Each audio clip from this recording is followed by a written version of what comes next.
Hello, and welcome to today's episode of Her Version. This episode is dedicated to sharing stories of struggle to triumph, a platform that allows individuals to tell their truth in order to inspire and uplift others. I am your host, Sabrina Victoria. If you are new to this podcast, make sure you follow, like, subscribe, and share. Let's jump right in.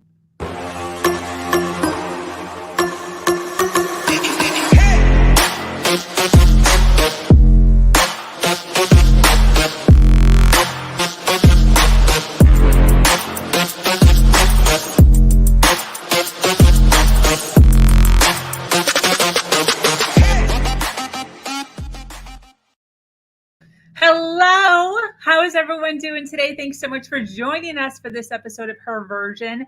Today, I have an amazing guest speaker with us. Her name is Erika Hull. Erika is a writer and a speaker solely dedicated to helping women achieve a better over perfect life.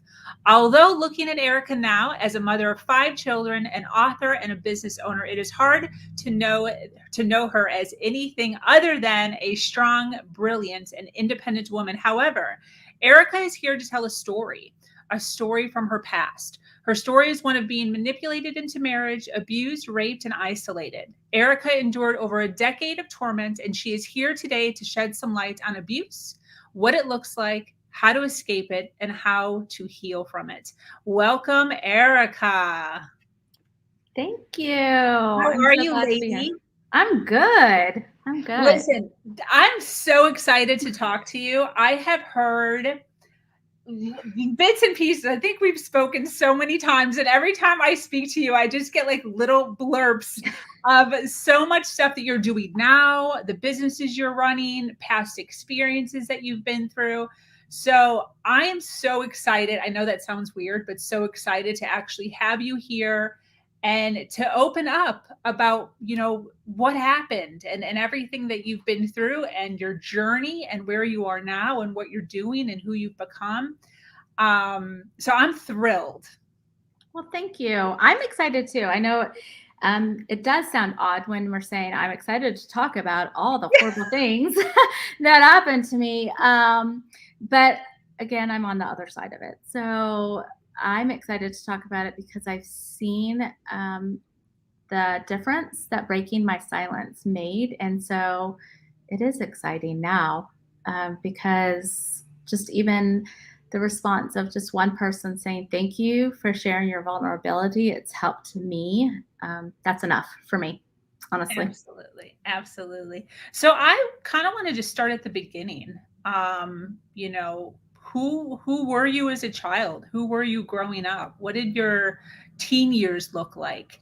Do you mind kind of like giving us a snippet of so it's way back when? It's really interesting. I'm sure you can tell from the gray hair that I'm significantly older. So I'm I'm 44 years old. And so I was born in that time of the 70s and where the hippie-ish lifestyle was really a thing. And that's who my mom was. Like she was full blown into like all the stuff that is hip now, like eating healthy. Cauliflower burgers were a thing of my childhood. So before I've never had a cauliflower burger. What? Yeah. So before like this natural movement, that's kind of how I grew up. At a very young age, my mom met a wonderful gentleman. My father had given me up, and I didn't realize the impact of that until I was an adult. But as a child, I definitely felt like there was always something missing, a part of me missing that I didn't know or understand.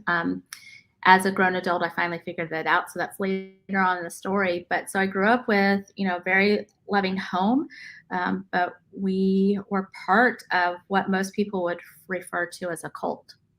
I like to call it an intentional community because I think the moment we use the word cult, we start to think of like drinking the Kool-Aid or sacrificing the lamb at the altar or something weird in our heads. We, as human beings, are pretty easily influenced in our stereotypes. And so if we've seen it or heard of it that way one time, we will associate everybody that way. So I try to be careful with that. But I mean, it's true. Anytime you go against the grain of what traditional religion or organizations believe, you're labeled as a cult. There's a lot of current religions now are on that list, which is so funny if we look at it. So I kind of like to say it a little bit softly, but it's an intentional community. So I really grew up in the world, but not of the world. So the secular world just wasn't a part of my life on a regular basis. I went to school just like everybody else. I did sports just like every other kid. But the majority of my life was dedicated to learning the Bible in 5 different languages, teaching. Yeah, I know the Bible in 5 languages. Teaching and spreading the gospel. And so early on, I was able to just really step into kind of what my personality was. I love to be organized. I was super smart. I'm claiming it now. I didn't claim it as a child. I was ridiculously smart. And so it put me as an outcast everywhere I went. I was super religious. I was super smart. I was super organized and nerdy. And I loved art. And so I didn't fit in anywhere. Wow. Which I love today that we're in, because had I been born today, I would have been accepted. And so I feel like, though, that not belonging and having that feeling of not belonging, I didn't feel like I belonged in my family fully. I didn't feel like I belonged into the communities I lived.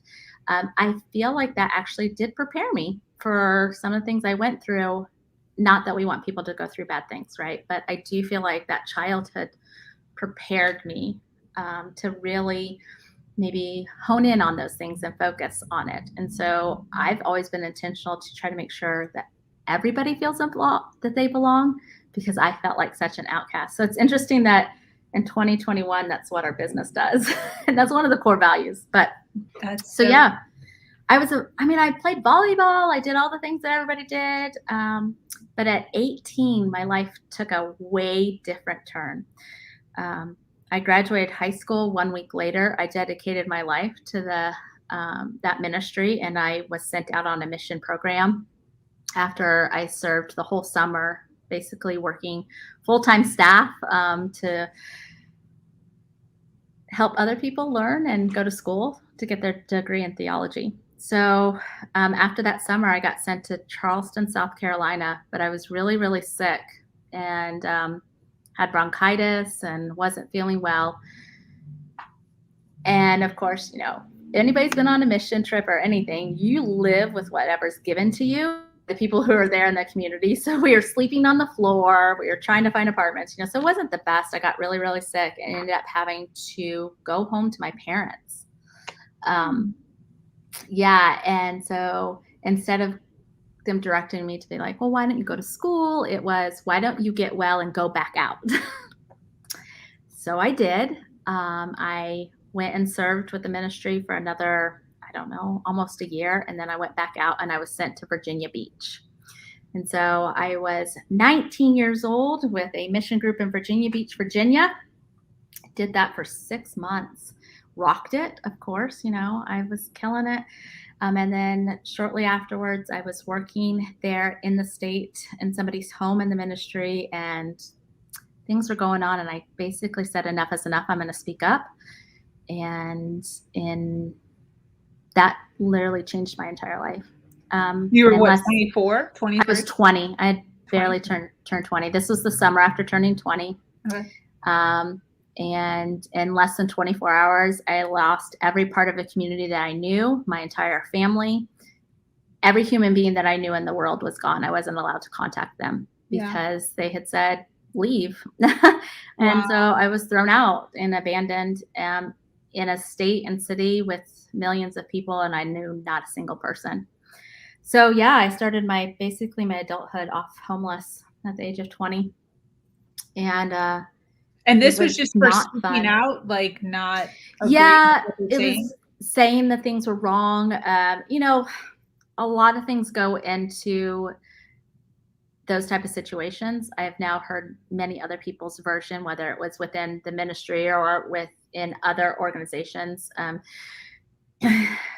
interesting. Now I live in the heart of an Amish country area, and there are so many women and men that I've talked to where it's like we experience such similarities yet completely different organizations. But yeah, I stood up and I was basically told I was a liar, that the things that I said happened to me never happened. And even at that time, there was a lot of abuse. I was bringing up abuse that had happened and other things, of course. I wasn't just talking about that, but even the doctrine that they were teaching. There were some things that I had issues with. So yeah, I lost everything in less than 24 hours. I had to find a new place to live. And so they didn't contact authorities. They didn't like help. They just said, you're a liar. They said, pack your stuff and get out. It's like, you're no longer a part of the ministry. Looking back, that's been almost 25 years, right? Mm-hmm. So at that age, my parents were on the phone and they were hours and hours away in another state, and they were part of the conversation, and leadership was part of the conversation, and it was me against them. Like I had nobody in my corner at all. Yeah. And it wasn't the last time I'd feel that alone, but it was definitely the first time I remember feeling that alone in the world. So it was a hard transition. I had packed everything up that I owned into a red Ford Mini, like the Aerostar minivans. Do you remember those back in the day? That was my vehicle.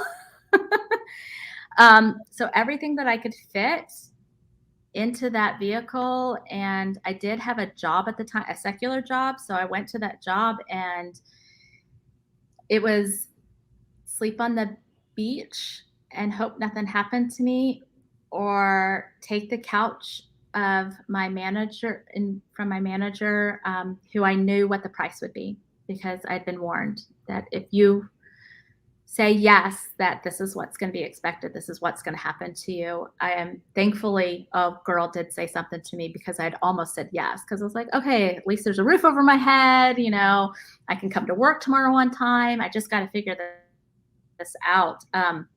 So I did not say yes to his offer, and I chose the beach instead. Wow. Yeah. So within, a couple of weeks, I had found somebody to move in with. I shared an apartment with local employees. We are all waiting tables and busting our butts. Wow. And so, yeah, that's where my life started as an adult. Crazy. So then how old were you at this point? 21? Just still 20. 20. Oh, wow. Okay. Mm-hmm. So a lot in just 2 years. Yeah. That was the start of my adulthood for sure. Absolutely. Absolutely. Mm-hmm. So as far as, moving along and meeting new people, when did you meet or come to have knowledge of the individual that you wound up marrying?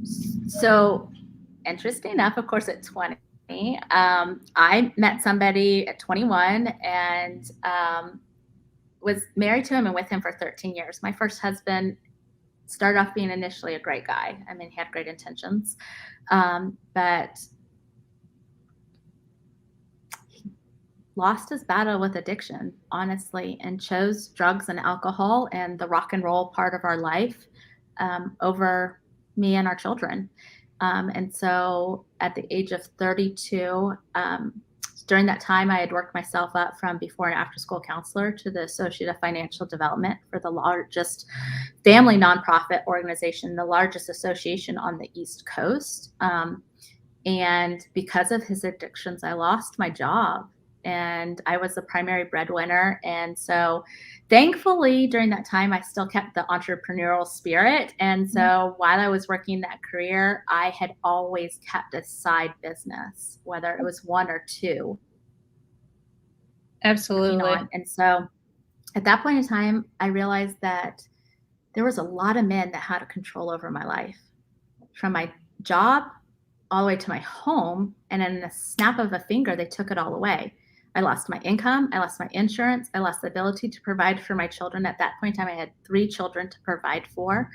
And I was at risk of losing now my home because I didn't have an income. And so from that moment forward, I said, never again. It will never happen again that somebody has control over that much of my life, I thought.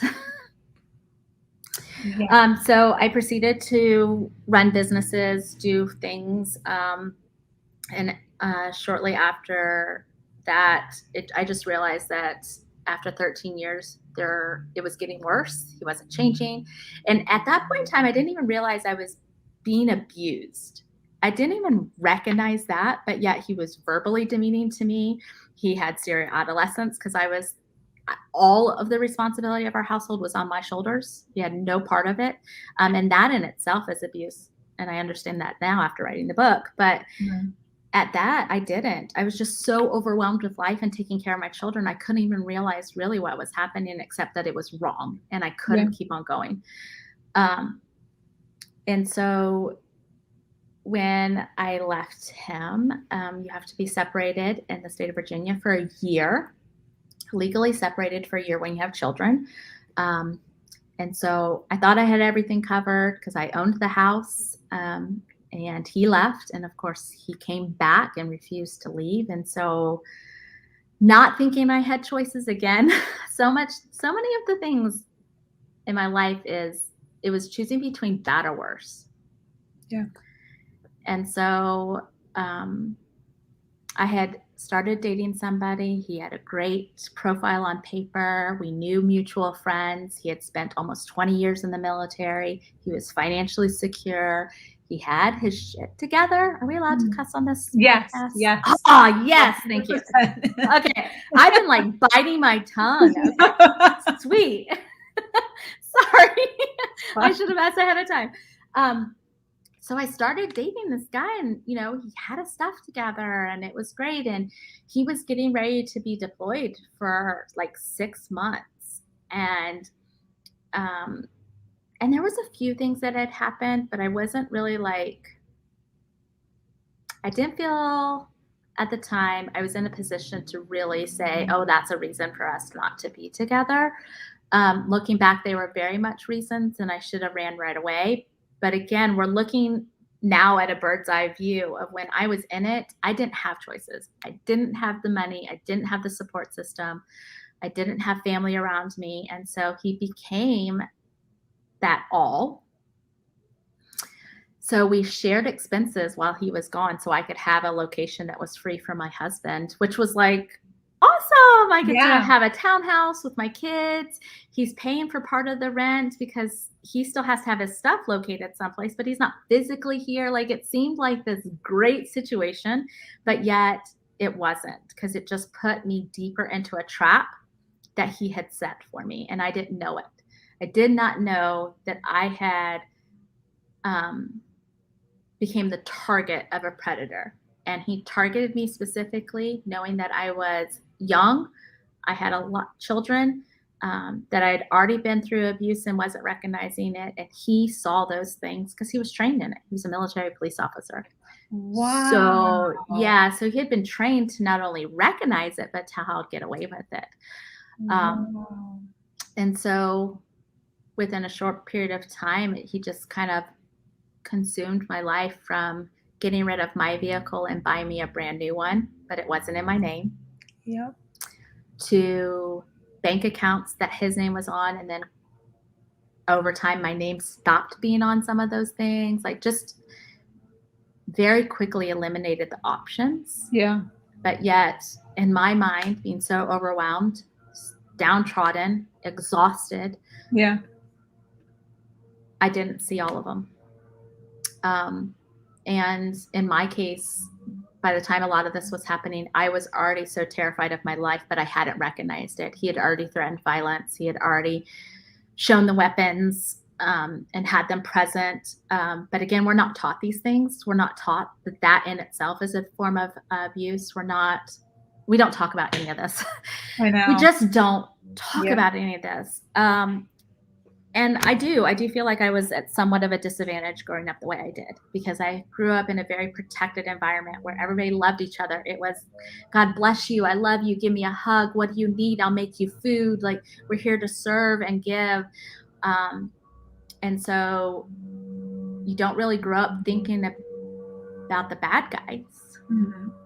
or how to prepare for them at all. Not Yeah. really. So you get thrown into life and working and career and kids. And so then you still don't really think about that. So you don't think that this person who is taking care of you and tells you that they love you is really doing these things to take over, to control you, and in essence, acquire an indentured servant in many senses. Yeah. I hate to use the word slave, but it is, you know, to be in somebody's home doing all the stuff in a way that you don't feel like you have a choice. Very much sounds like that definition. So Absolutely. Absolutely. yeah. So you started hanging out with him, staying with him. When did you wind up marrying him? So in 1990, let me get my years right. So it was 2010 we moved here. So in 2008, in 2008 and 2009 is when we became together. In 2009, he was retiring from the military, and we're moving to Ohio. In order to do this and to take care of the kids and put them on our insurance, we have to get married. Plus, if we get married, we'll get more money because they'll be on my disability and they'll be on my retirement, and so we'll get this additional funds. It just makes logical sense. I'm using his word. It just makes logical sense. Literally a courthouse wedding. Wow. We went to Olive Garden afterwards. I mean, it was not this, oh, I'm in love. So even then I knew in my gut things were bad. I just didn't have a choice in a lot of things because I was so under, I was operating out of fear. All of my choices were out of fear at that point in time. So yeah, married him, moved us here to Ohio, which is now where I'm at. Which for me at the time was like, fine, I get to come back up north where I grew up. I grew up in Indiana, Michigan, and Ohio. And I didn't have any family down in Virginia, just my ex-husband who wasn't doing really well. And at that point in time, didn't care that we were leaving. He had signed off, and there was nothing holding me, really. My contacts had kind of been faded because isolation happens when you get very quickly. Yeah. And so the support system that maybe possibly could have been there was eliminated very quickly from me. So in February 2010, he moved me and two of my children up here. My first son, which is not biologically mine, stayed with my husband because it was his in Virginia. So it's when it really started to kick into high gear. So from 2010 to 2014, April specifically of 2014, I was here in Ohio under his thumb. Yeah. Yeah. What was it like inside that marriage? Dark. It was super dark. Like the day that I call it my getaway day. I don't even remember daylight that day when I go back to like, even through therapy and all of that stuff, I can never remember the sun shining. So that's a constant theme over those 6 years that he had really me captured. And we say 2014 I got away, but let's just state for the fact I'm not. I still have to face my abuser and rapist every other weekend. He still has rights to our children. I'm not allowed to leave the state, like move away. Yeah. So I'm still under his abuse and power and control in many aspects. He can take me back to court anytime he wants. So financial abuse is still an ongoing thing. So when we were talking earlier, I think it was on the round table on Saturday, which was phenomenal. Thank you. Sometimes I think we are disservice to women who are other survivors or victims who are trying to get out or who are out when we say, oh, I'm free and I'm a survivor. That's not actually the truth. And we're not trying to say it to discourage anybody. You're always a victim and a survivor. Like it's going to happen. It's just going to kind of be those things that come along, because at any point in time, he wants to send me a text and now I'm a victim of his abuse again. Yeah. though I'm still surviving, right? Yeah. And so that break free or that no contact that some people have available to them, which I hope, please go after that as much as you can. There are many, many, many that never have that choice. Yep. And so, yeah, we're what year is it? 2021. I'm still being, though I'm not with them, still actively being abused. Yeah. What Yeah. were some of the now looking back, there's women who as I feel like this was an issue with you too. I did 8 years before I realized I was even being abused. But for your story, looking back now, what's like a couple of things that now looking back should have really given you a wake up call, but you were still kind of naive to it? Speaking to other women who can't figure Yeah. out, who are just like, what is going on right now? So in the beginning, the excess attention, the over attention of, I want to spend all my time together. I want to do this with you, the extravagance of it. And the, oh my gosh, I feel like I've known you all my entire life. I've loved you from day one. Like those extremes should always now forever be a red flag, because true love and things that lasting relationships, even healthy relationships, build over time, they're not explosive. And everything had to be explosive. Like the first date had to be this, and he had to take me away to a bed and breakfast, and buy me a brand new vehicle. I'd never owned a brand new vehicle in my entire life. So he was adamant on doing this, taking me shopping and doing all of these overboard things that really aren't necessary to establish a relationship. That was one of them. The immediate desire to consume all of my time, meaning constantly in contact through text, constantly messaging me through other apps, giving me a hard time if I wanted to go do something with friends as opposed to him, giving me a hard time that I had stuff to do with my children as opposed to him. Like if it wasn't centered around him, there was some type of issue. But of course, I'm like, oh, but I do, so so that was number 2. And then number 3 is, I want to try to say this the right way, emphasizing the backstory so that you feel sad for them or you empathize with their story. Oh. Like his was, my parents abused me. I don't have a relationship with my sister. Like my mom's a little crazy. My first wife did such and such with my daughter. Like to add in so that you feel this empathetic connection of, oh, we've gone through the same things. Oh, I feel bad for you too. I'm a broken person. You're a broken person. We belong together. Wow. So trying to connect to you specifically with your storyline is a big, big red flag. I think that we should now start paying attention to. But you asked what it was like in the marriage, and I forgot to even say, I very quickly lost my voice. Like, even to the point of like, I knew how to keep a clean house, but he would dictate that there had to be vacuum marks in the carpet. Like he had to see them when he came home from work, even if I had vacuumed in the morning. Well, I had kids and I was operating a daycare now inside of my home because he didn't want me to have a job outside of the house, but I still had to make income.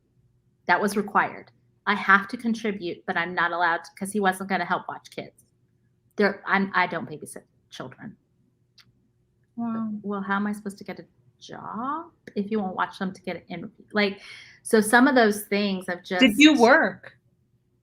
I worked when I met him. I had a job when I met him. Yeah. I was doing really well. We moved to Ohio. I thought I was going to get a job within the same field. And that didn't happen. And part of it didn't happen because he would not help facilitate the schedule, honestly.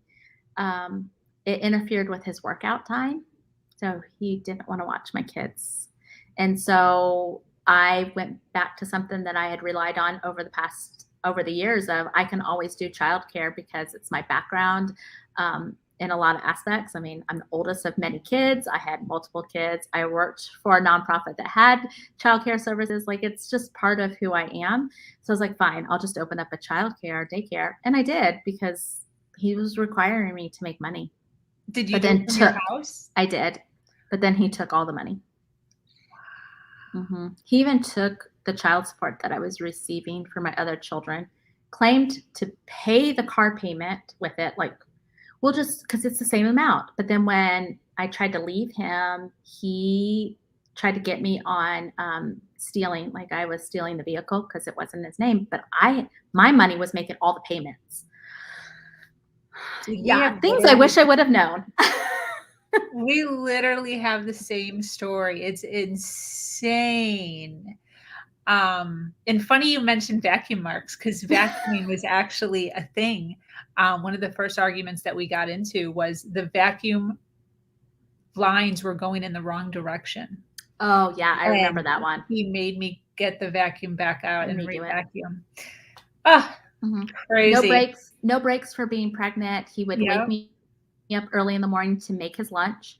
So I had to get up at 4:30, 5 o'clock in the morning, make his lunch for him to leave to work. And then, of course, I'm trying to go back to sleep, because that was the other thing, is he got me pregnant right away. We moved here in February of 2010, and I found out I was pregnant within weeks. Wow. Now, I'm a responsible woman, and I've gone all of these years without getting pregnant. He had to have messed with my birth control. I now know he did, but that's another thing to watch out for. Make sure that's in your power and control. Because now I know I'm not the first one. I've now since been able to interview some of his past victims, and so now I know I'm not crazy, because I was like, how did this happen? I'm so good at making sure, because I didn't want that. Knew well enough to know I didn't want that. But yeah, so I was, I want to ask you a question. Of course, baby number 2, he got me too. Go ahead. I want to ask, and if you don't feel comfortable answering, you don't have to answer, but rape is in my story also. I have a hard time grappling with that. I have a hard time saying it. And I don't know why. I don't know if it's like, I'm not sure, or if it's like, I'm sure, but then like because it's not what you think rape is. It's not like, it's not stereotypical. It wasn't. It's not stereotypical. Though. Yes. And, but it was. It like 100% was. Like monthly, like multiple times a week. But it wasn't, it was like, because it was basically like, I knew what was going to happen if I didn't perform. So I just performed in order to alleviate the argument, the frustration, the yelling, the screaming, the degrading, the him accusing me of cheating. How do you, like, what did your rape look like? Because that's an issue. Like, it's happening. It's happening in marriages. It's happening in relationships, but it's different. It's different. It's not the same of like getting captured in a parking lot and being like having your underwear torn off of you necessarily. So do you mind kind of like sharing a little bit? I will. We dedicated of course, in the book that we wrote, the first half of the book takes the topics or categories of abuse and breaks them down. So psychological, verbal, social, economic, sexual is part of one of those, because it is a big category. And we do, by default, think of, when we say the word rape, we think of that it's from a stranger, or that it's this, I'm drugged and didn't have a choice, this forceful, I'm being punched, a knife is through my throat. Like, we think of all those images because those are the images that we've been given. It's what we've been told through videos on TV, movies, news stories. And so to think of it in the other terms, which is the actual definition of when you have no choice, period. So we hit that topic hard, and pretty blatant, where we said there is such thing as marital rape. It's a huge problem in marriages where one partner doesn't feel like they have the ability to say no. And when you lose the ability to say no, every moment from there on is rape, because you're talking about unwanted acts, whether it's I'm uncomfortable with it, but you have to do it. Whether it's withholding sex because you have upset them, or it's a form of power and control. So that is a form of sexual rape, when you're just like, I'm going to withhold until you do what I tell you to do, or you perform the way I perform. And so you're in that situation of, I don't have a choice, but I also need to feel love and affection, so I feel worthy. Like, it's this really, it's a mind fuck. It is such a mind fuck that they put you in. So while you're dealing with the physical aspects of it, you're psychologically having to deal with, but why is my body responding when he does these things to me? Does that mean I like it? Does that mean I asked for it? That's exactly right. And so, do you mind if I read a little example? Do. Okay. Some of these. So let's talk blatant infidelity. That's on sexual abuse. Callous disregard to your desires, or I had a baby. You're supposed to wait the 6 weeks. Yeah, that didn't happen. Complete disregard to that. That's a form of sexual abuse, especially in a relationship. Coercion, which is the use of force, guilt, or manipulation, or simply not considering the victim's desire to have sex. So the matter that happens, the act is rape. Coercion got you there. Rape is the end result. Exploitation, where they have pictures of you on your phone. Or pictures that they taken, they utilize it. Insulting, pornography, or harassment. Unwanted acts, violation, withholding sex, all of those come under that category. So I'm going to read this because I'm glad that you brought it up, because it actually was huge in mine. So sexual assault and abuse were a large factor in my story. From the beginning of our relationship, he exploited my vulnerabilities, infected me with an incurable disease, and exerted his sexual dominance. I don't remember a time when I didn't feel scared to say no or even talk about concerns. Sexual assault and misconduct were rampant. Sexual abuse has been something that has happened to me more than I want to recall, starting at the young age of 5 or 6, and then losing, quote unquote, my virginity to an unwanted person in an unwanted circumstance. Sex became flippant to me. I didn't care anymore. Why should I? Nobody else cared about me. I believe that if these situations had been handled, or I had met men that did not have a proclivity to abuse, then this area might not have become so traumatic for me. Instead, the abuse that happened in my past became a tool used by the next abuser. And so he would say to me, well, you did this with your first husband. Why won't you do it with me? Or you are willing to try that. And so it's just horrific things, to the point of I was forced to watch him have sex with another woman in our bed while I nursed my infant daughter. That's pretty intense. And then when I said something about it, raped me afterwards. So, and I know this is hard sometimes for people to digest. It's hard to talk about. This whole chapter in itself is very difficult. Many times we said, pause, put the book down, stop reading, because the intimate part of what we're going through is so internal, because so much of it, we think it defines who we are. He immediately made me a dirty whore, is what he called it, because he infected me, and now he has done all these things, or made me, or forced other people to do things to me. So who's ever going to want me? I have children with multiple men now. I have been passed around like I am worthless. At that point in time, I didn't care. I just was like, whatever. And it's like I went and escaped. So when things like that was happening, it was like I wasn't present. it really, and still to this day, sometimes feel like it was just my body was there, but I pulled away. This person that you see who's happy and can smile, who's forcing tears to not come out of her eyes while I talk about this, Yeah. wasn't present during those moments. It just was a shell for so many. But then I think back and I was like, well, then I was just giving my children the shell of a person too, because I couldn't show up. 100%. We have a question. They're asking, during this abuse, did she, meaning you, blame yourself for this?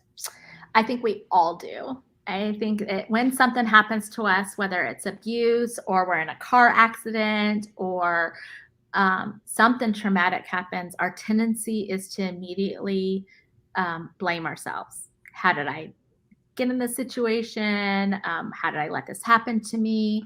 A whole entire section of the book is dedicated to talking about that, just so that we can fight that stigmatism of, I didn't allow anything, but I can also take responsibility for my parts.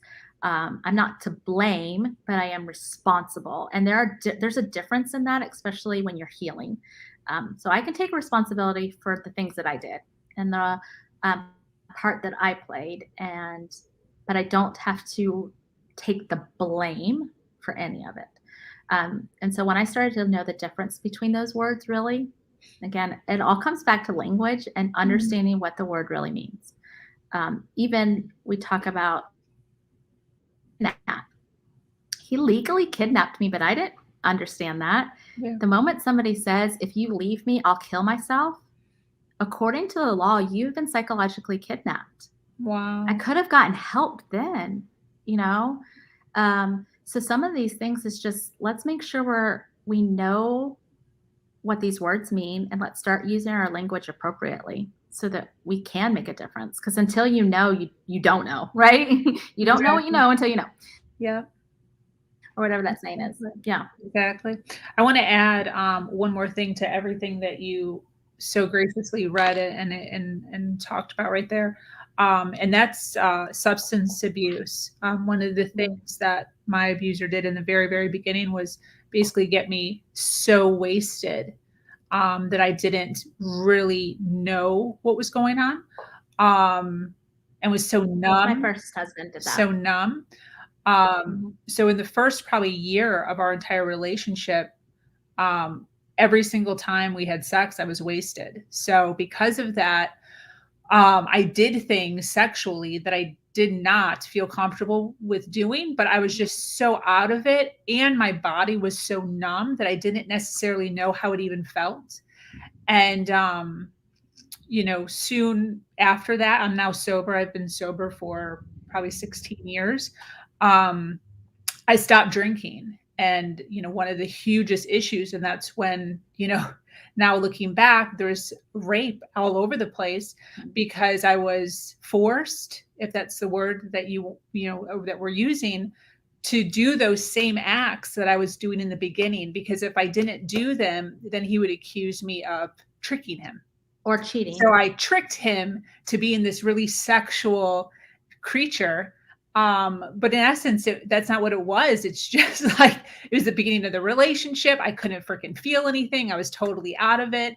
And, being totally, you had to succumb to his guilt trips and perform for, a decade after that, things that I did not feel comfortable with, things that hurt, things that made me bleed, with no remorse. Yeah, I get it.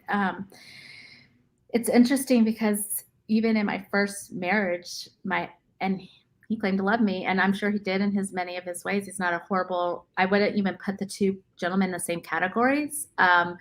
But he still would use some of those tactics. Well, I know if I get her wasted or if I get her to try this stuff, so much so that eventually I was just like, forget it. Just give me the damn drugs. Cause at least then I feel halfway decent. Yeah. And so I would start choosing things that I never wanted to choose. Never, ever.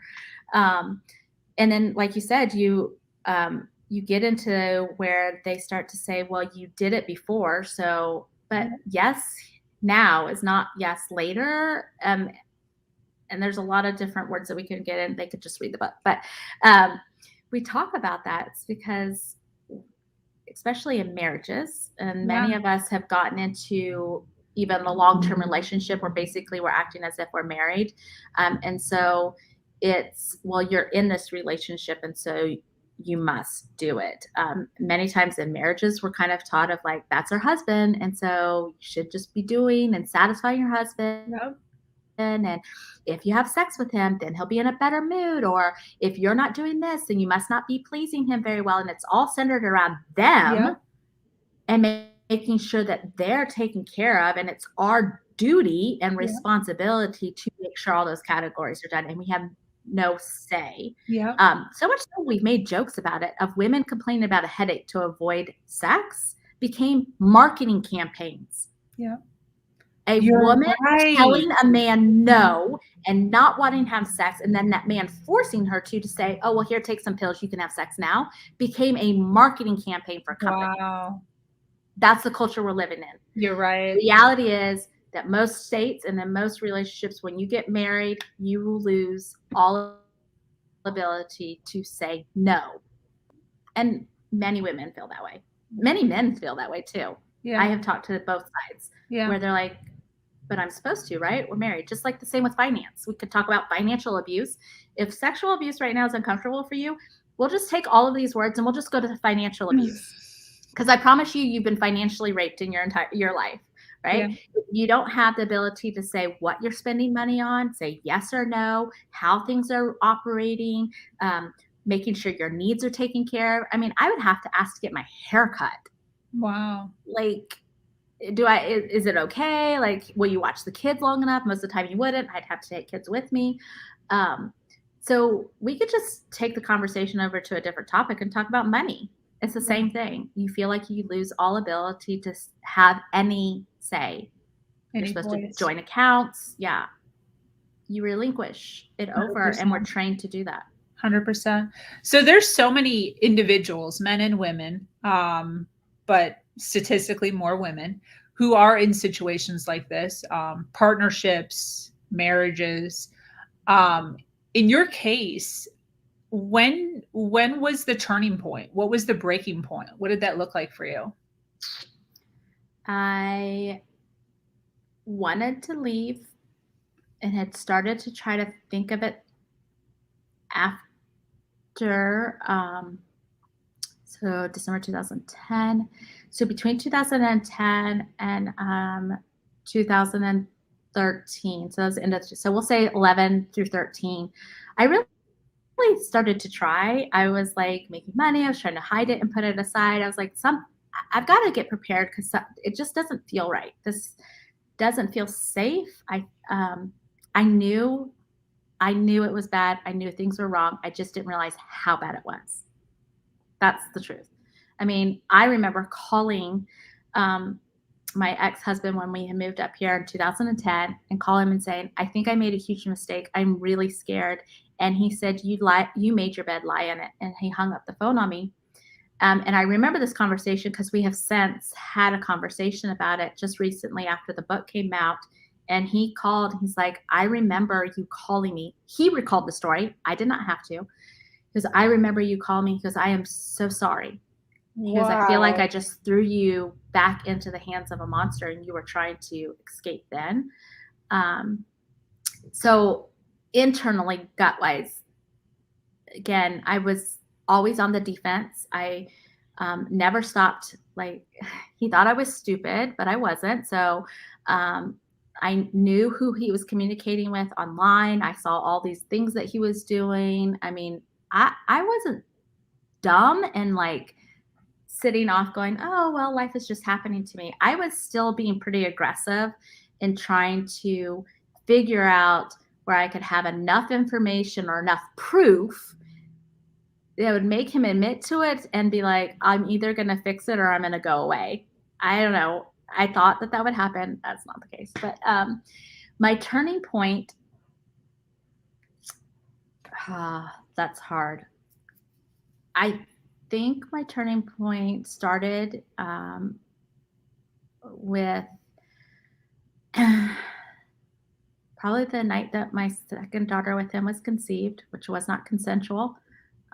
It wasn't because I wasn't on birth control and I hadn't stopped breastfeeding my other daughter, but she was almost done. And so I knew that I was going to run the risk of possibly getting pregnant, and I was trying to prevent it. And I had been really great up until that point because, again, I was relying that I was breastfeeding a child. I knew that wouldn't keep him away from me because, again, I didn't even get the 6 weeks recovery time. But I was actively talking to my doctor. I had asked if I could have like my tubes tied. He wouldn't without my husband's permission. What? Yeah. Is that a thing? It is a thing. Yeah. I went and asked. I was like, I don't want this to happen. I think he's altered my birth control before. I got pregnant with my other kids on birth control, so I knew it was an issue. And so I asked my doctor, I was like, I want my tubes tied. I've had enough children. I'm done. And he said, I can't do it without your husband's permission. I did not know that. Yeah. So my next appointment was to get birth controls because, again, go to a doctor. It can only be about one thing. You're not allowed to come in about 12. So I made my next appointment to get on birth control. And before that happened, he had already made sure that I was pregnant. Wow. So, of course, those months happen. I knew that something was going to have to change. It was getting worse. It was starting to become even more physical. And when this is hard, I'm sorry. My daughter was born. I had her induced a week before my sister's wedding so that I could go to my sister's wedding because I was really hoping that I could escape then. But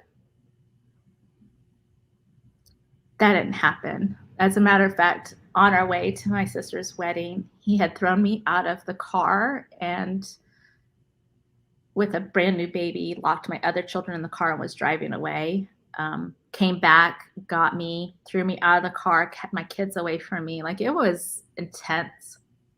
And so that was a week after she was born. And that was in April of 2013.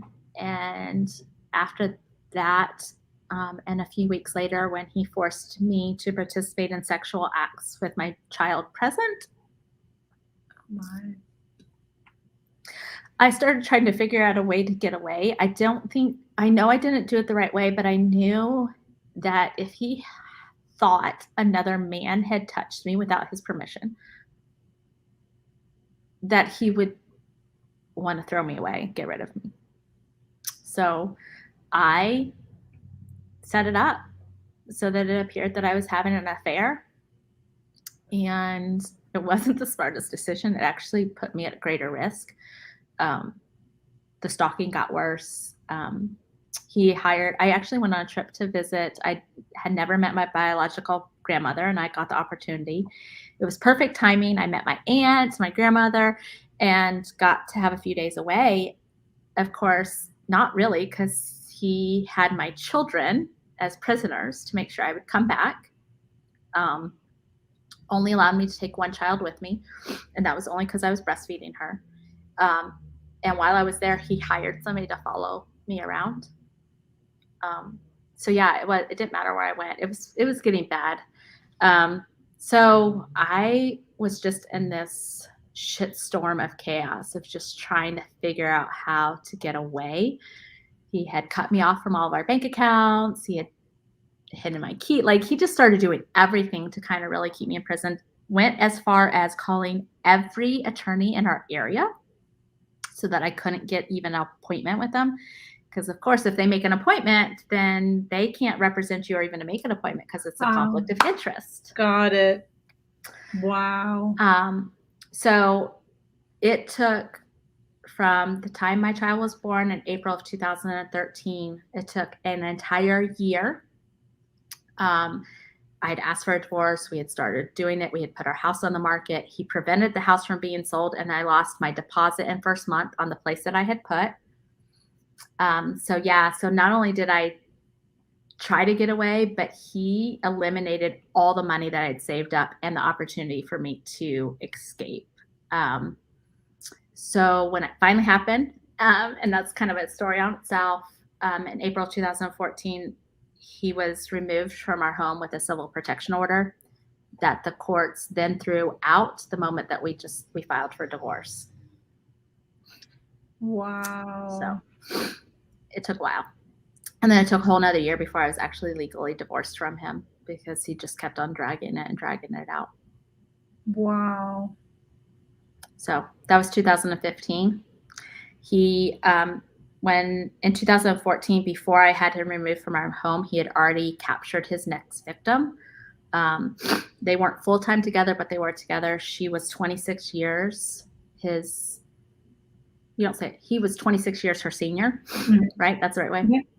So she was 20 years old. And because he did that, he was able to facilitate taking care of the kids. Because, of course, he had never changed a diaper, never took care of a kid, like nothing.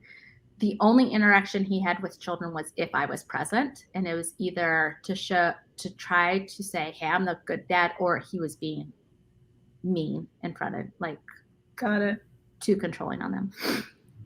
So yeah, he captured her, and then from 2014 until October of 2020, he had her, and not only did he have her, but he utilized her to continue abusing me and my children. She has since admitted and come to me and talked to me that she was forced to stalk me, to follow me around, to do anything and everything to try to take me down. That was the goal. Wow. Including lying in court, and a lot of other things. So it's been intense. Yeah. Like, even though I got away, I didn't feel like I got away. And so it was hard for me because I didn't get that break. I didn't get that no contact. And I think that's what made me fight even harder. Because in the scheme of the story, I'm away. I didn't find out I was number 8 until 2019. When I wanted to move out of the state. I was still afraid. I knew that I was being followed and stalked. I just couldn't prove it because a lot of it was online, like multiple accounts. But I stuck with my truth. I never told a lie, and I still kept on talking about it. And finally it got through, and she was like, I hear it. But I just never gave up. And in 2019, when I found out that I was victim number 8, and I had known victim, there's probably others of people that there's no way for me to figure out who they are. Yeah. Because they're the in-between people. Yeah. And I had spoken to all those women. I had decided enough is enough. And that's when I decided to write a book. But it really wasn't about him or it was just supposed to be a memoir to my children so that they would know the truth. Wow. Because I have 2 kids from him who, since they were 16, 17, 18 months old and barely 3, over the past 6 years have been told that their mom's a liar, that I'm trying to kidnap them, that all of these horrific things they've been telling 2 young girls. And so it's been intense, but definitely don't want this to discourage anybody at all. This is not what it's meant to. My situation is an extreme, and I know that now. I'm thankful that I know that because I thought I was crazy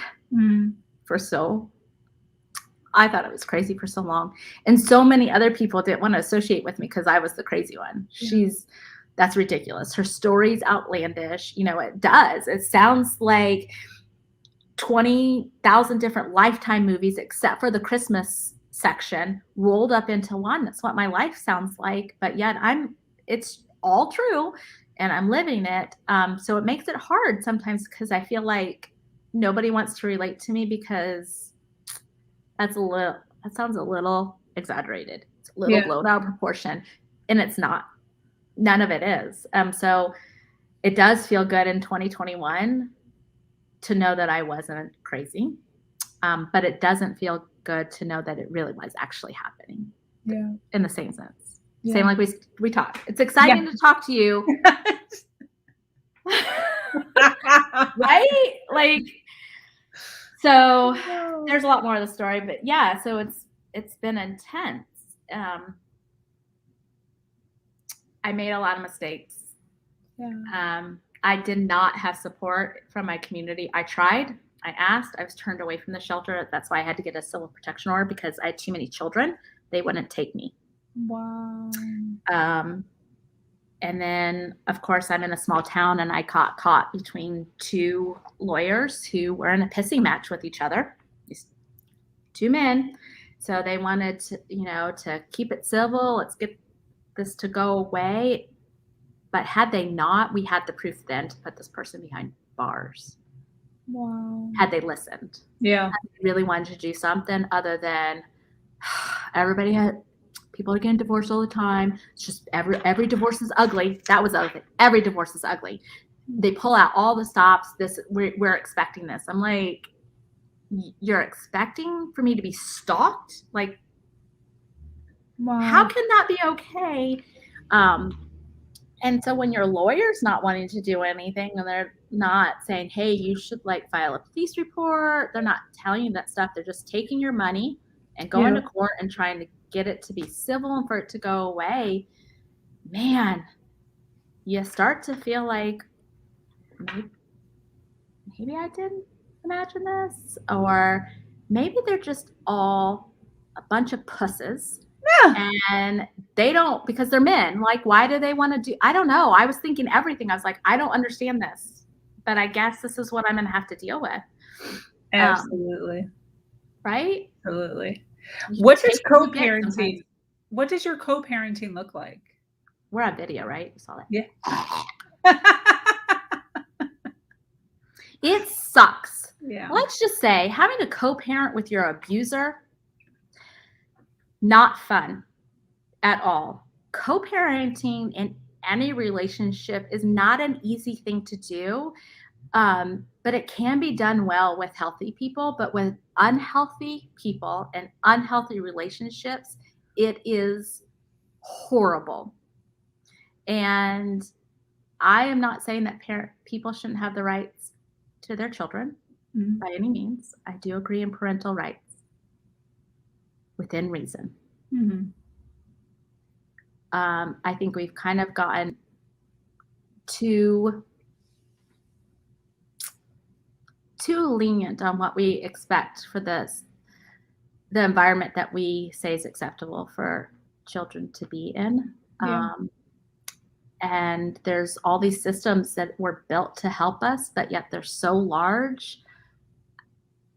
Personally, as a person who's gone through those systems and those programs, I don't feel like they're really helping. That's the honest truth. The courts could have easily forced him to do a lot of different things, and they didn't. So it's hard. I don't know. It's still hard. I'm still having to do it. I'm still having to get the ridiculous text messages. I'm still having to deal with he's texting me, though he thinks he's texting another person. And I'm like, yeah, I'm not that woman anymore. On purpose. That's not me. He's like, oh yeah, you called me. I was like, no, I didn't. And then the next text is, oh yeah, I'm sure he'll really, really like that. I'm so happy he drew that picture. I'm like, first of all, I didn't have a boy child with you. Second of all, I have my phone records. I didn't call you. It's always something. Yeah. Right. It's whether I'm having to figure out the schedule, he's not communicating, or he's trying to make changes that can't be changed. It's been a constant thing. And a lot of the battles back and forth over the past few years have been because of it. Of just plainly, he can't read a document and thinks that he's interpreting in his own way. I try to stick to my document thinking that I have the legal rights to, and the courts come in and say that I'm being difficult. Wow. But I'm like, but this is what your document says. I'm going by this. Right. And so, but he causes a stir, and it's, oh, can't you guys work? I'm like, I am. I'm going against exactly what you told me to do. Yeah. Right. Yeah. So I think on all ends, it's hard, whether it's here and we're talking to the individual, or whether we're talking about all the things that you have to do within the court system for co-parenting, to even the school aspect, to being in an area where you're both present. Like legit, I'm going to my children's events and he's like right there preventing me from leaving. Wow. So I immediately feel like, though I want to be there, I want to watch my kids, I can't leave the building without having to go through him. Wow. Because he's standing, like, so there's that kind of, like, we don't talk about that kind of stuff. Yeah. And how do you handle it? Like full on anxiety attacks that your body, you can't control your body's. So I had a lot of learning to do. I had a lot of healing and self-control that I needed to learn to be able to handle. How have you done that? Have you therapy or? Therapy. I in 2014 I was so isolated. I had no friends here. I picked up my phone. Where did I put it? And I opened this app called Periscope at the time. Instagram did not have video features yet. Yes. And I said, I don't know if you're out there listening, but I need somebody to talk to. So from now on, I'm just going to stare at my face. And if you're a woman on the other screen, hopefully this helps, because I don't have any other choices. So I literally therapied myself. I mean, I don't think that's the word, but by talking to myself, because I'm out there encouraging other women, but you see your face. I'm looking at myself. Yeah. And so I started talking about the things I was good at. I'm great at organization. I'm great at management. I'm great at running and operating businesses. I'm a pretty kick-ass mom. Like, I do those things well. So I started talking about those things. And as I talked about those things, I would talk about why I was in the situation, what I was experiencing. And it just started to help. And I'd have conversations right there, or they'd send me messages. And I didn't feel alone anymore. So that was really the key. I didn't feel alone. I didn't feel like I was the only one that had experienced what I was experiencing. And so that was the start. The moment I decided to not be silent. Yeah. Because that is an option. Yeah. You can choose not to talk about it. You can choose to hide it. You can choose to bury it. But I was wise enough to know that didn't serve me well in the past. Absolutely. I lost everything because I spoke up years later after something happened and they didn't believe me. Yeah. You would have told us sooner. Really? Because this looks like an open environment for me to talk about. Like, you're really making it comfortable, right? So I did. I started physically talking to my face as I was talking to strangers on the internet. When I was able to afford it and it was right, I was able to get therapy. I wish I had been able to take advantage of the services that are available through organizations. I wasn't. There's a lot into that in my area I won't get into, but I didn't receive any free counseling services. I had to eventually do it on my own. Nice. And then the other key was I made a list of the things that I was good at, and that's what I focused on. And so as I focused on those, I was able to build up a new confidence level. I was able to start stepping out and saying, I know I have to have a group. I have to find some friends. I need to not close myself off, because self-isolation is a form of abuse, and we do it to ourselves. So it's either abuser activated isolation or self-isolation, or a societal thing. Wow. And so I knew I had to eliminate something because I was too isolated. And so that's what I started to do. And I'm still in the healing process. It's not done. I'm still actively being abused by my abuser when he can. I'd still been going through a lot, so it will be a forever thing. And I'm okay with that now. I gotta realize that. How are you explaining all of this to your children? Are you doing it differently per age? Are you sitting down and having family conferences? How are you doing this? So anytime my children bring up a subject, I address it then. Age appropriate. So if it comes up through their conversation or through their experience, it gets addressed, period. Okay. Of course, age-appropriate language is used as they're older. I mean, my oldest daughter is 21, and my son is 15. They're at the age where they understand and can kind of see how their dad has been over, all of these years. And so as they get older, conversations become a little bit more equal as far as we're meeting each other at the table, where they have an understanding, and I'm not having to try to explain what addiction is, or having to try to explain what a lack of responsibility and holding a job does to a family. Like those things that they start to catch on and get. The other topics, no.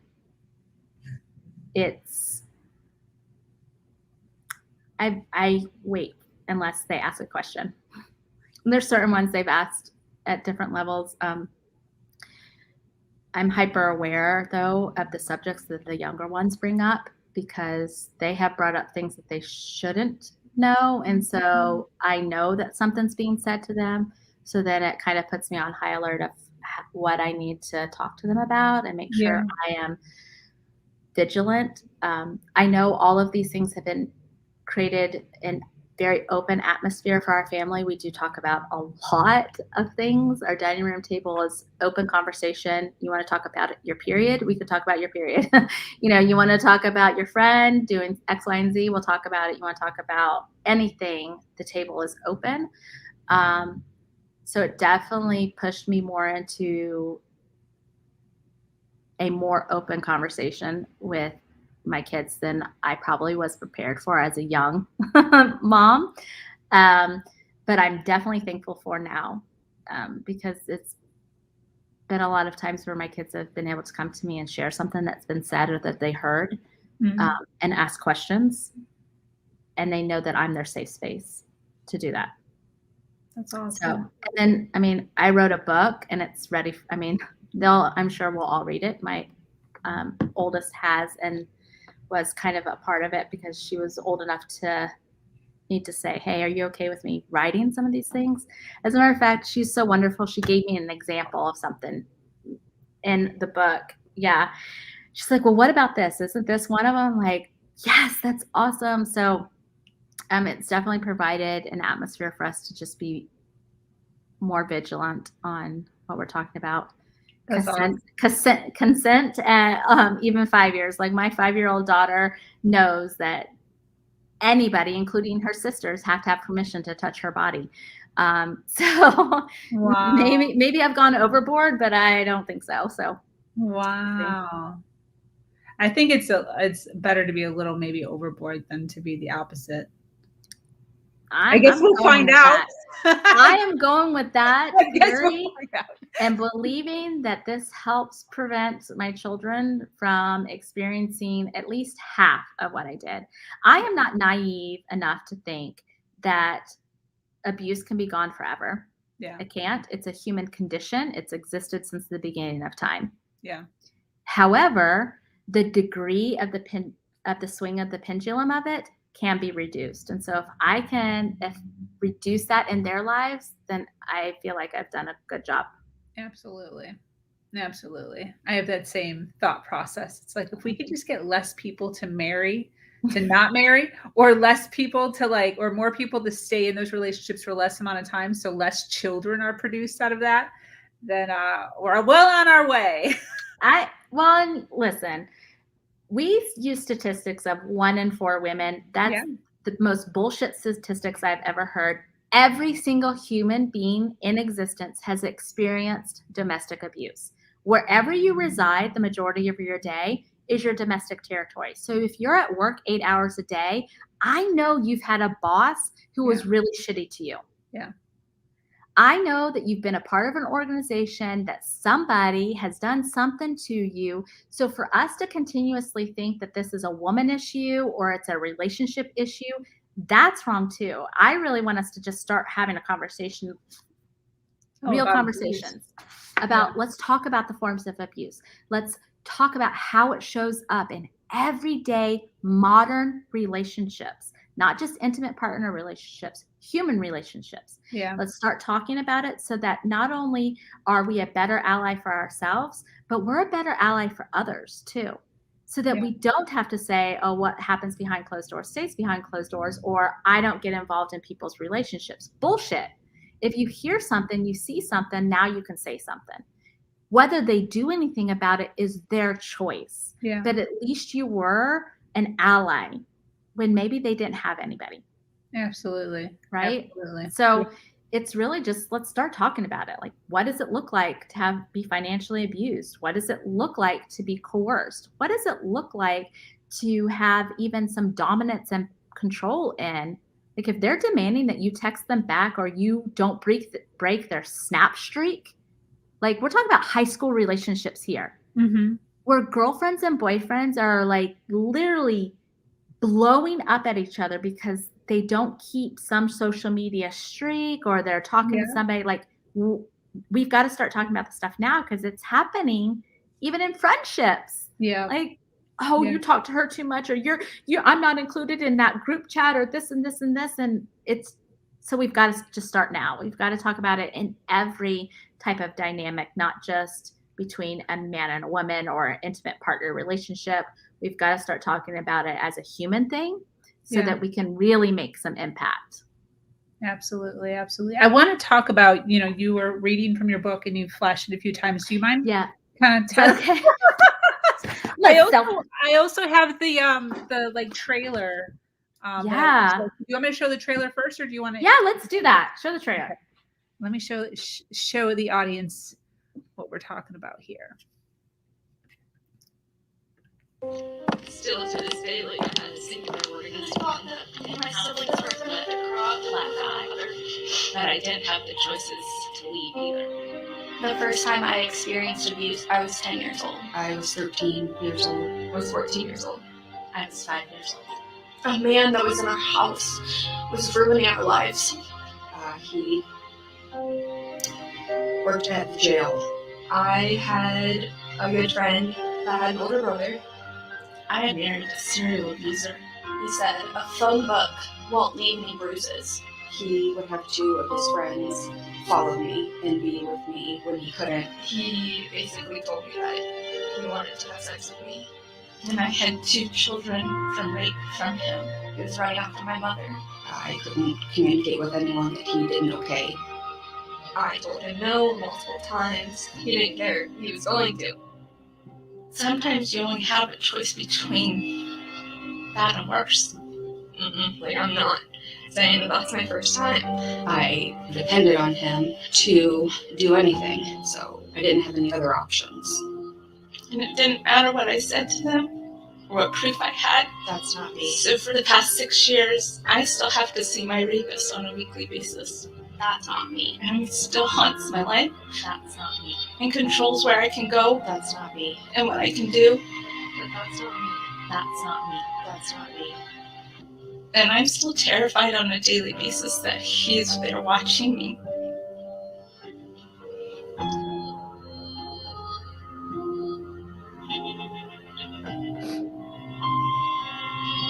But that's not me. But it is, it was, and it forever will be. But it's just pieces of me. But that's not me is the real, raw, uncomfortable conversations that we need to start having so that we can be part of the solution. We need to stop perpetuating the cycle by changing the language that we use and by sharing our stories. To be a part of this and have real conversations. To be an ally to ourselves and to each other. Go to butthat'snotme.com and get your book today. Oh, I can't watch it without crying. Oh, it's so good. Such like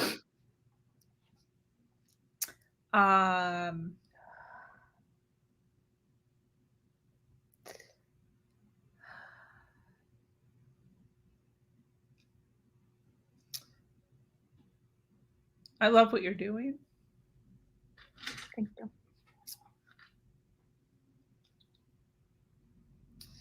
And this is so important because there's so much of my story that is exactly what you said. You don't know what you don't know. And it's conversations like this that you're having with me here. And it's books like that you've put together that is helping to push the knowledge and push the education out there. Oh,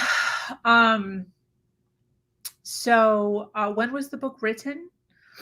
What is it entitled? What does it mean? Who's involved? In 2019, when I had learned that I was number 8 and that he had number 9 still with him, I was trying to leave the state, was told I couldn't. The courts awarded him half of a week with my children instead of every other weekend.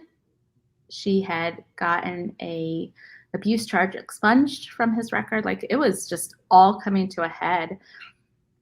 I was driving to Washington, D.C. to go speak to women, believe it or not, at a Christian homeschooling conference.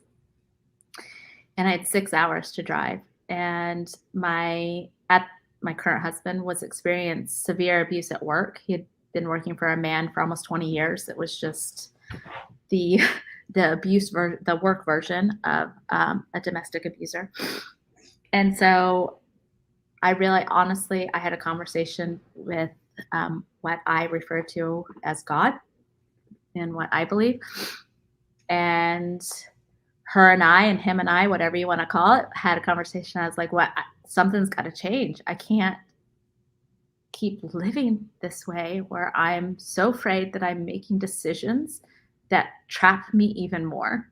Yeah. Because I didn't have my stuff together when I went to court. They turned me down and then gave him more access to my life, made me more afraid instead of less. And so in the midst of this conference, I was taking somebody's class. Of course, you get to watch everybody else, as a speaker. And here she is talking about all the stuff that I did in my business. And she's basically saying that at a doctorate level, I knew what I was talking about. I was like, wow, that's really cool. And so I was feeling very validated in my career. And then she goes, and I wrote a fiction book about, a topic that plagues many of us, domestic abuse. And I was like, what? She's on maybe she's on my wavelength. I walked up to her. I actually don't remember taking the steps. It felt like I was gliding, like I literally was forced. I walked up to the stranger and I said, I know this is going to sound really insane, but I hope that you listen or hear me out. I think we're meant to write a book together. And kind of led into the story. And her sister-in-law came around. She's like, well, she's not interested. I am. And I remember that because it just kind of lightened the mood because it was a dark topic, right? So it lightened the mood. And throughout this conference, we continued to talk. And she contacted me in less than a week after the conference, which, you go to conferences to network and you're like, oh yeah, I'll get in touch. Oh yeah, let's work together. And you can guarantee out of say 10 contacts, you will only hear from 2 of those people. Yeah. It's a 20% return rate. Yeah. For sure. Right. Agreed. And so I really wasn't expecting anything. So she did. She contacted me. She's like, I'd like to hear more. I am very interested. We talked. And from that moment forward, which is basically the end of October 2019, we started writing a book together. Now, for the first few weeks, it really was more, she was helping me write a memoir because I still have a severe trauma block. I can journal for a little part. I can talk day and night about what I went through. I cannot physically type it on a keyboard. My fingers will not move. Wow. Stuck. And at that point in time, I was like, I'm tired of paying for therapy just to get my fingers to move on. There has to be another way. So why don't I just find somebody to do it with me? And so that's what I decided. And so we start writing this book, and then the format changes. She sent something to me and I'm reading it, and I called her up right away. And I was like, wait a second, this isn't my story, is it? And she's like, no. And it was hers. And what she had realized is that by listening to me and by us writing, she was able to recognize what she had experienced in her first marriage and really start to come to terms with a lot of it. Wow. And so at that point in time, the book turned into something beautiful. It became, let's change the language that we use. And so it became a textbook book mixed with storytelling. So as you're reading the definitions and all the formalities of what these things are, in a story from somebody's real life of what that looked like. Yeah. A good portion of those stories come from me, but we did intermingle other women's stories. My story, I saw so much of my first story in hers, and vice, like it just became, wait a second, this is everybody's story. This is what's happening to everybody. Less than what we think. You know, we are not the minority, we're the majority. Yeah. And that's the truth. And statistically, women are the majority in the country, just so you know, men. We have, yes, there are more women in the United States population than there are men now.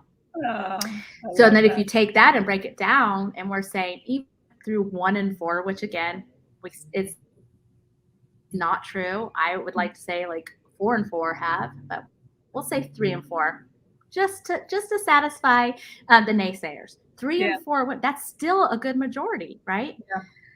So it just changed, and as we're writing it, it took on more of kind of a life of its own. We had initial readers read it, and again, they were like, oh my God, I felt like you were writing my story. Yeah. We had women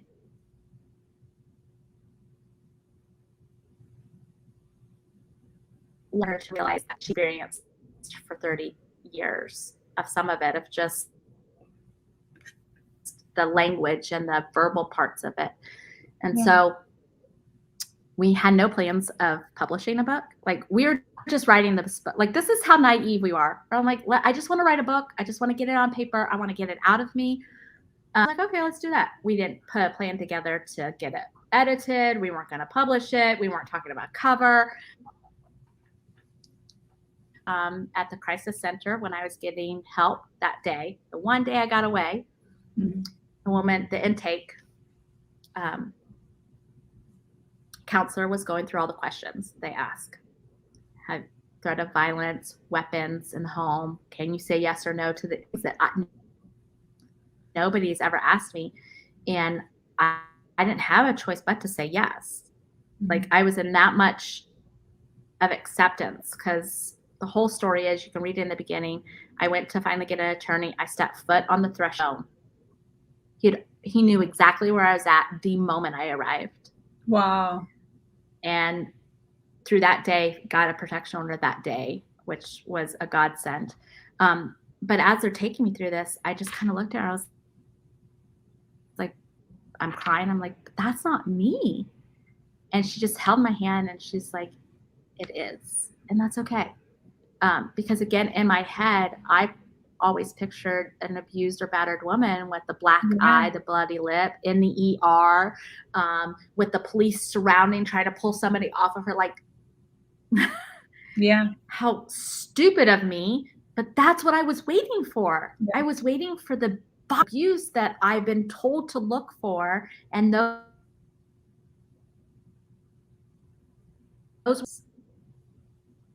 How do you throw a loaded diaper so hard that it busts somebody's lip? That's abuse, right? Like, he threw a sippy cup at me and it gave me a black eye. He threw a cell phone at my stomach when I was pregnant and gave me like a hematoma, whatever it was. Like, there were things happening, but because it wasn't this, and like into the wall, I want to count it. And I was like, but that's not me.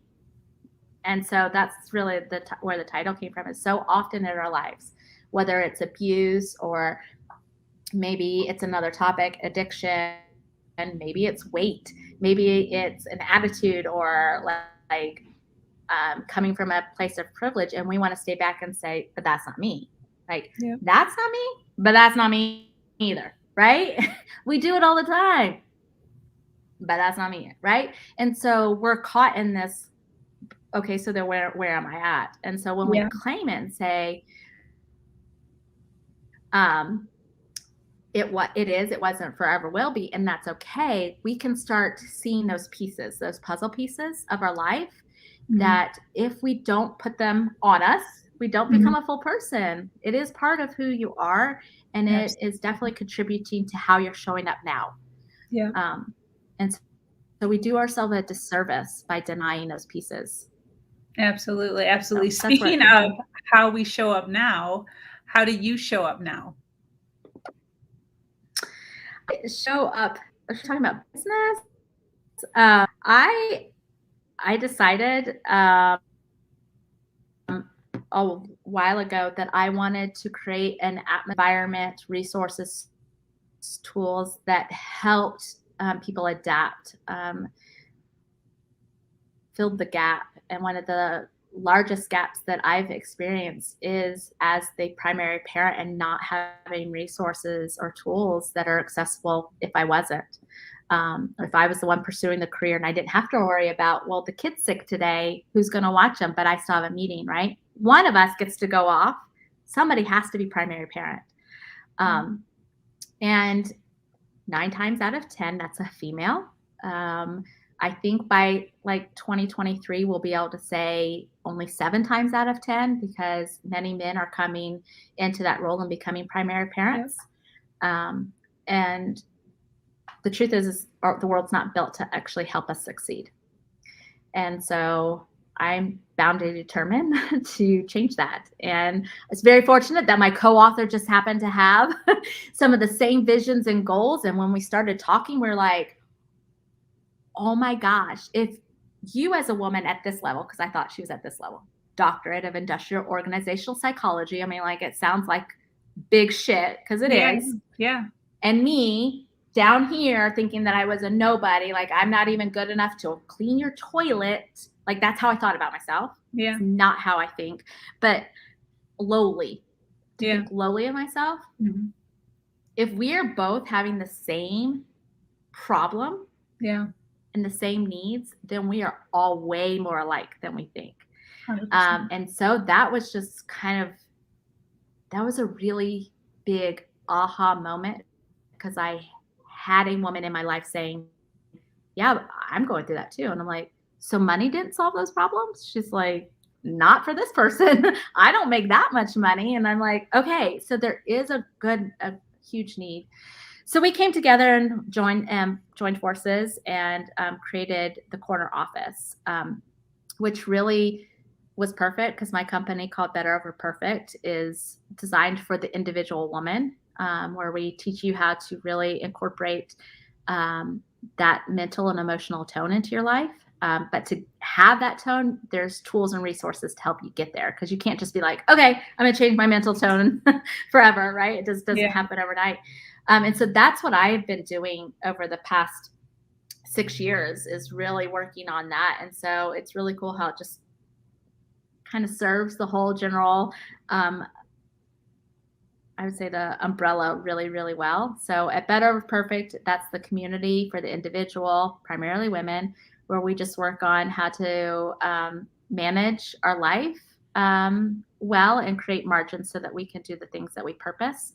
And then we bring those same services, same methods over at the corner office, and we provide it for primary parents, small businesses, and organizations. So very cool. It's kind of I don't know. I'm probably not explaining it the best way. I've been using a lot of words today, so I'm out. I'm also like an hour behind on my medication. I have a genetic illness, and it's a disabling illness. And so, there's many times where I'm like, I lose words, or I lose train of thought or something. So that's probably why. Where can people find your book? They can find our book currently at ifundwomen.com/projects/that's-not-me. Okay. But oh if my you God, just want to make so it much. easy, I was trying to type it. Okay, give me one of them. oh, I'm sorry. That's okay. Which one do you want to give me? So you could just type www.butthat'snotme.com and it gives you the overview of the book. You hit the button there and it'll take you to our campaign. We're currently in Look how I spelled butt. Oh no, that is butt. It is. Yeah. Okay. Yeah, when you put it together, it really is like butt. We're currently in a campaign where we're doing pre-sales of the edited version. The manuscript has been out for a little less than a year. It did really well. We got tremendous feedback.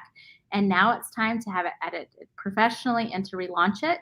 So we are doing pre-sales of that, as well as we have some really cool rewards. We have an awesome shirt. You can do a book club, and we even have levels for organizations to come in. So we could come and speak to your organization.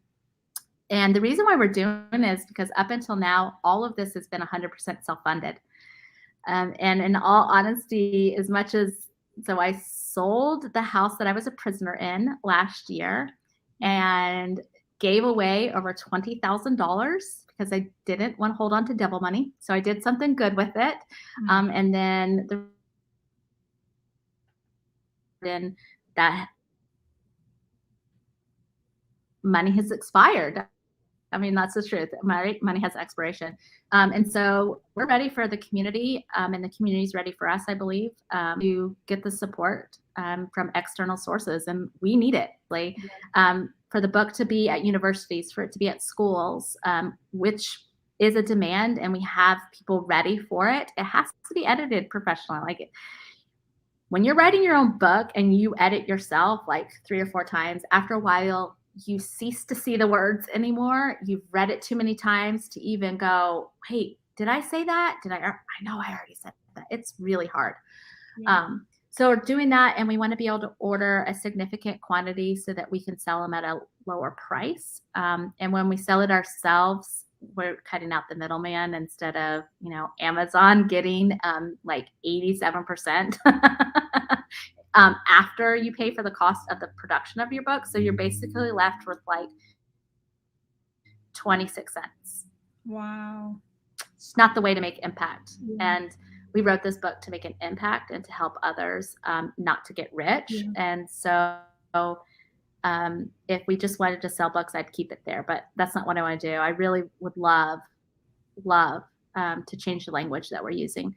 Because if we start changing our language, then the systems that are built around us have no choice but to adapt. If we're going into relationships, if we're going into the legal system and we know these words, they have no other choice but to adapt. And so you can stand up for your rights better. Say in a relationship, wait a second, that is a boundary. I'm not okay with it. You cross it again, and we're going to have to come to a solution of you will exit or I will exit. Like, you can actually have these conversations in advance instead of when it's too late. When you feel like you're in that situation, you don't have choices. So we have raised to date a little over $700. Our goal is $10,000. So come on, y'all. We need your help. And there should be no reason why we can't do this. Yes. 10,000 people give $1. There you go. Well, I love everything that it is and everything that it stands for. I appreciate all the time that you have spent here with me today to kind of break this down and share your journey with us. I do want to ask one last question before we kind of start to close up here. Speaking to women right now who are just exiting an abusive relationship, and if you can bring yourself back to that time period and the feelings of being just absolutely defeated and just tired, what's your advice to them?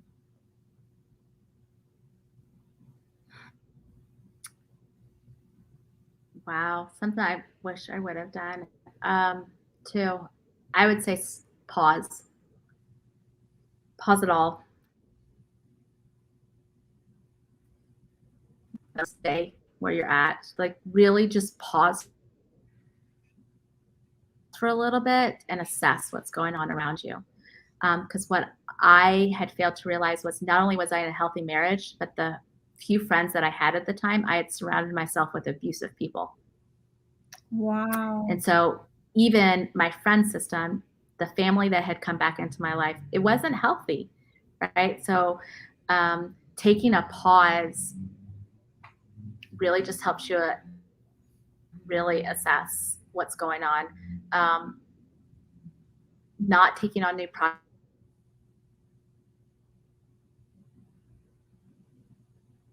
sound like elusive and hard too.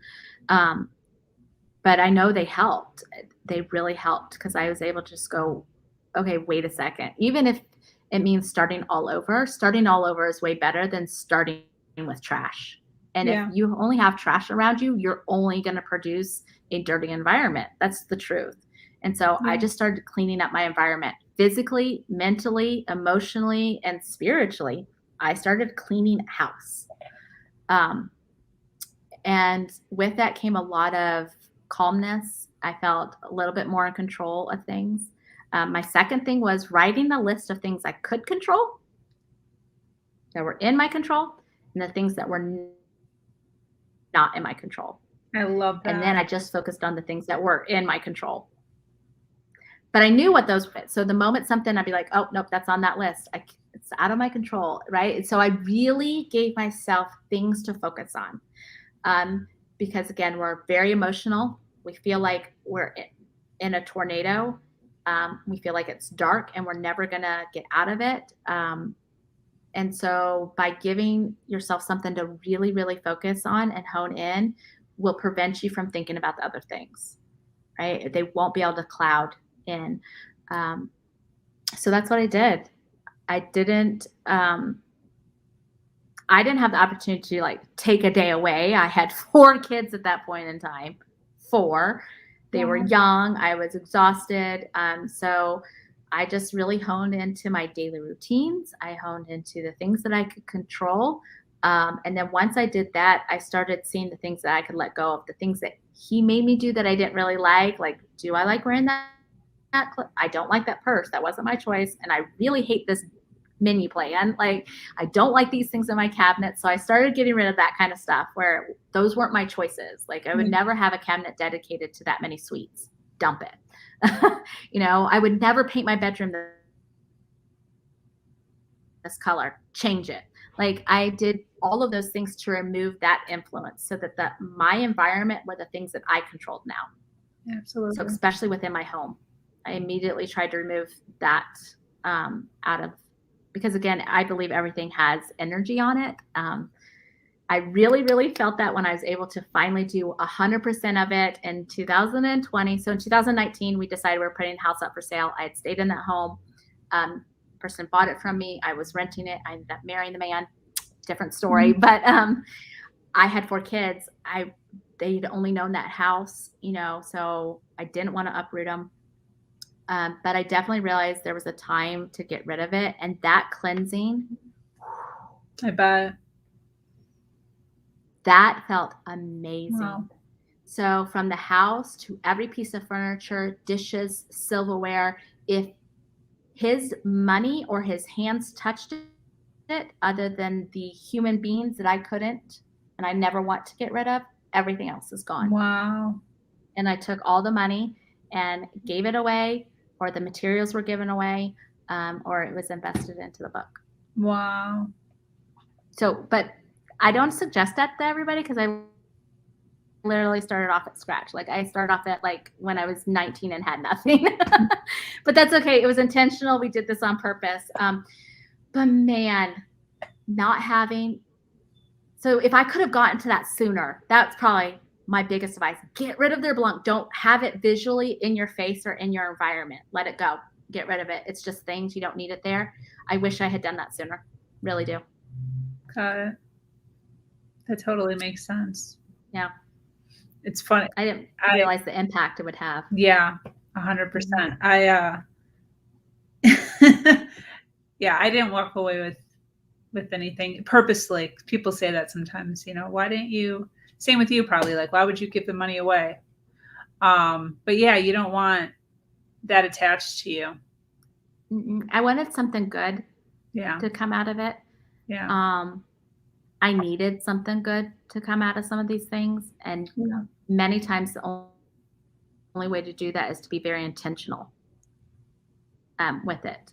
So it took a lot of self-control and determination and working towards that. Like I knew what I was working towards to let it all go. But that again was my plan. That doesn't need to be everybody else's. But the physical things, the more you can let go of those things, the more freedom you'll experience, and the sooner you'll be able to really, really, truly breathe.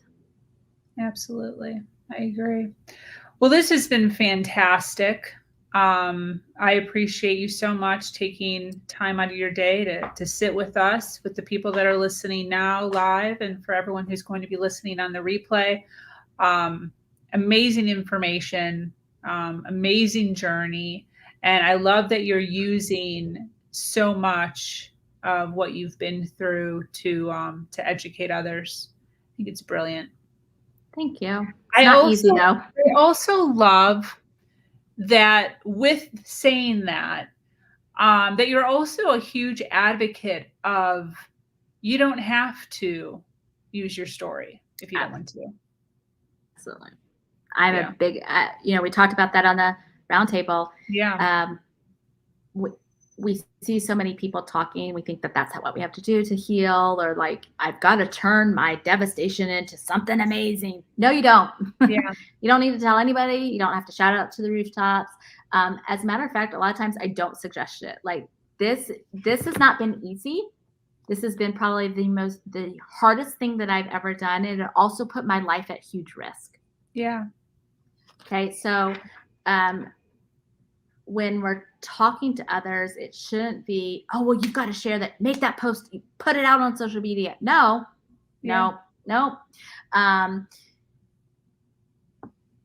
Just because one does it doesn't mean another does. You really need to assess your situation. I did it because I had built intentionally an amazing support system where I wasn't alone anymore.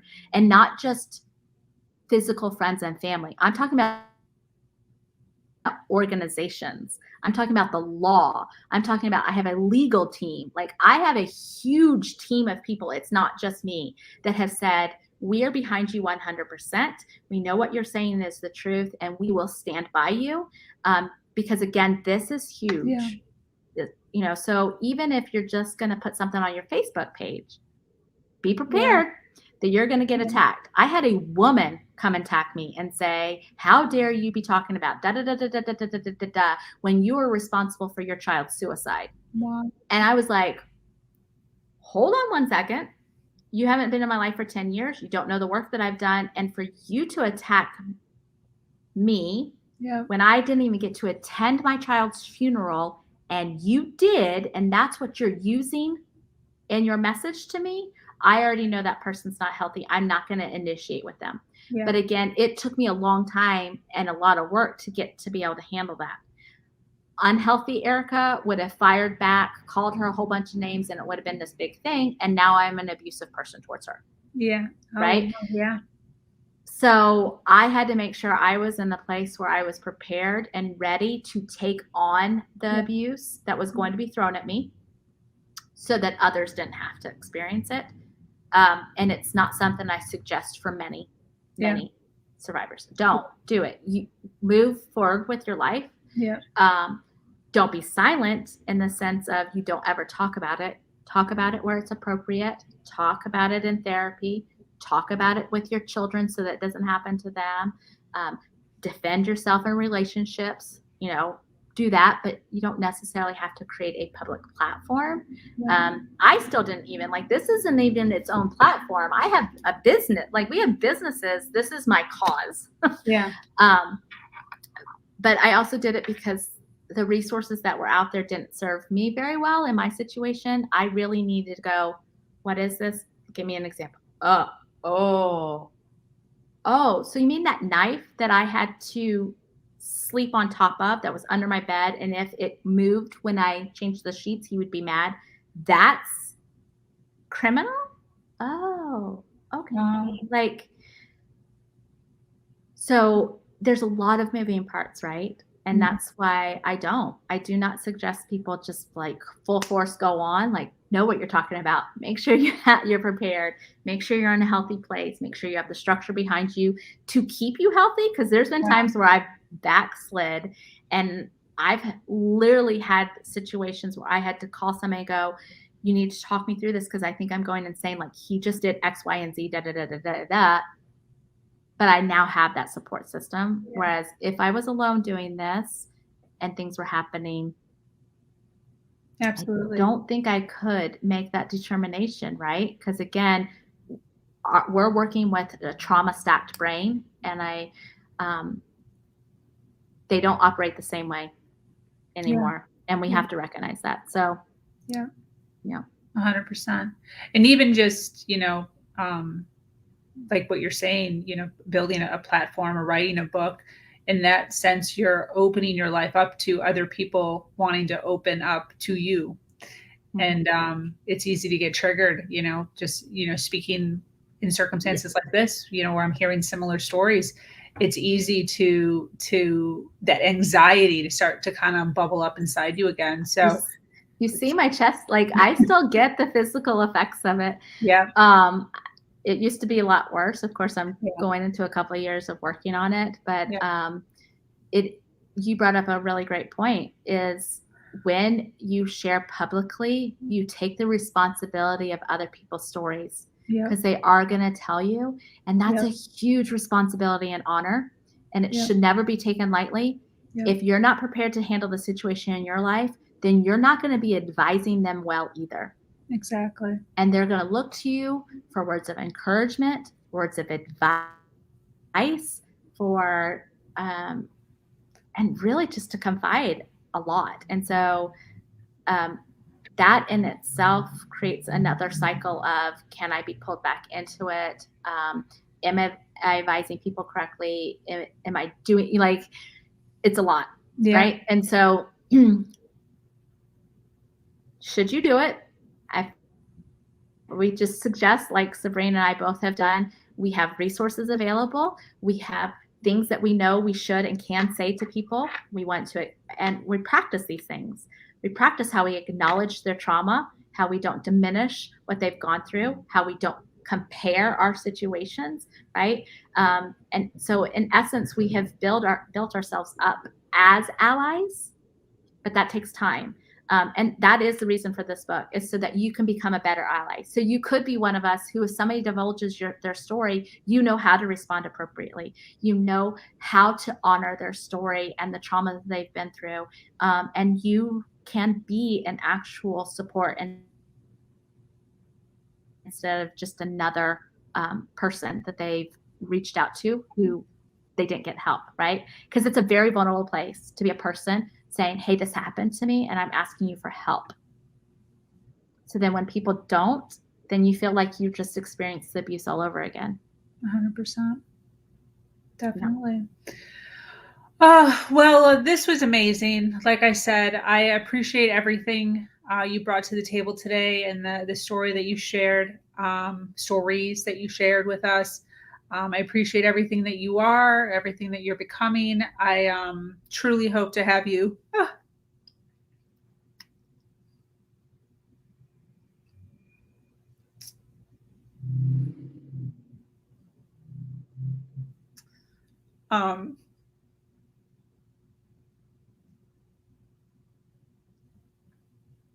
In my life. We share a lot in common. And, I do definitely believe that there are, reasons why certain people do stumble into each other's lives. So I appreciate you coming on. I appreciate you sharing your story. And thank you. Thank you for having me. I really, really appreciate it. I'm honored. Immediately when we first met each other, I was like, oh, we're going to talk for hours. This could have gone far. Trauma bonding is a real thing. Be prepared for that, people. Sometimes it's healthy, sometimes it's not. So be prepared. Trauma bonding is a real thing, right? We have to be very wary and knowledgeable of it. And it can be a good thing, right? We need to know others who've experienced what we've experienced. We need to see them on the other side of it. But we also need people that we can still go and say, I just need to talk about the fucked up shit that happened to me. I need 20 minutes to talk about the dark shit. Yeah. Give me 20 minutes. I know I'm not in it. I know I'm not experiencing it anymore, but I had a flashback and I need to talk about it, right? You've got to have those safe spaces. I definitely feel like Sabrina's one of those. So if you're listening right now, she is a safe space, whether you're dealing with trauma or addiction. She is definitely a safe space. And if she can't take you on, I know that she has the resources for it. One of the most responsible people I've met in the last couple of years, I have to say, Sabrina, you have done an amazing job. I'm so excited about all that you're doing, and I'm honored to just be a part of a little bit of it.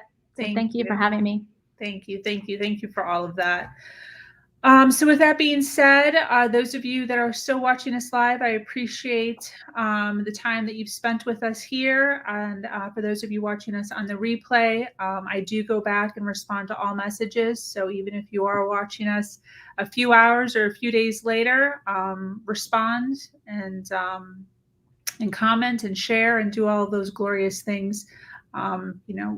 Sharing journeys like this on your page is, the first step a lot of times for women being able to open their eyes to a situation that they're in that they were unsure of. So just be aware that you don't know necessarily what's going on behind closed doors, even with your closest friends. My friends knew nothing, and I'm sure Erika has a similar story to that.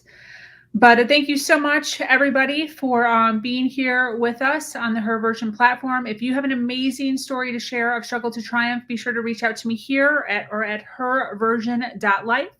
I am your host, Sabrina Victoria, and I'm so grateful to be here sharing a platform that allows individuals to share their truth and inspire others. Do something awesome today. Much love.